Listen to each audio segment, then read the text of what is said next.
So walking down Patrick Street in Cork outside the Brown Thomas building. The building is curved.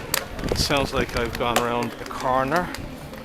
So that's onto Winthrop Street. There's Tactile in the middle of the pedestrianised street with a metal drainage channel on the left hand side. Now the Tactile is fairly wide. It's probably about a metre wide.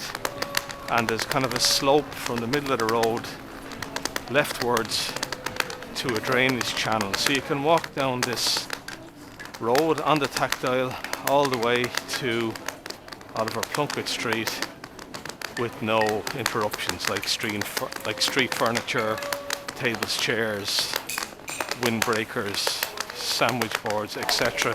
So you've got a clear Tactile route all the way from Patrick Street down Winthrop Street towards Oliver Plunkett Street. That must be the sandwich boards and things on the right, but overall a nice clear route. The drainage channel has just ended and we have the Tactile in the middle of the road, and now that suddenly stops, so that indicates we're on Oliver Plunkett Street outside the post office, the GPO in Cork. So that's a rubber bollard on the right, and that brings you back down Winthrop Street to Patrick Street.